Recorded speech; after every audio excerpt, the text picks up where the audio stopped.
When do you think India, by what time, on a timeline basis, when do you see India gaining its chip sovereignty in a globally competitive chip market?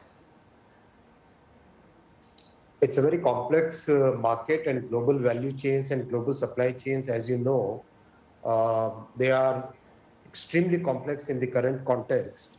We think in the next 5 years, we would be among the top 5 semiconductor nations in the world. So when you say semiconductor nations in the world, there are elements to this business, as you would understand it more than me. You know, a lot of the chip designing happens in the US. You're talking about Applied Materials, you're talking about NVIDIA, we know what's happening with that business, AMD, UK's ARM. A lot of that happens there. Then you have the chip manufacturing equipment business, which is largely dominated by ASML, which is a Dutch, Netherlands-based company. And then in this part of the world, a large part, 80% of contract chip manufacturing is controlled by TSMC. I wonder what role can India see itself playing in this competitive market space, in this globally dominated chip race?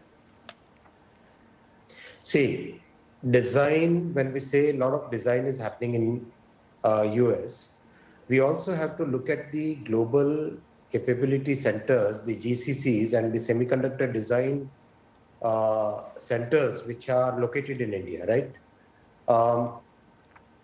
Large part of the design work, large from being a back office to being able to now design complete end-to-end of a semiconductor chip. Conceptualizing what the customers would need, converting that into a product definition, and then taking it further down to actual work on the design. Those capabilities are today significant in India. That is one capability which will further grow, right? Getting fab actually feeds right into the design capabilities. Getting ATMP, once again, feeds right into the entire value chain. So we see ourselves in the coming 5 years as a very trusted value chain partner for fabless companies, for electronic device manufacturers, for industrial electronics, defense electronics, power electronics, practically every electronics manufacturer which requires semiconductors to be designed, chips to be designed and manufactured. India will be seen as a trusted partner. Some people call it friend shoring and all. I call it trust shoring, because there is a global trust in India.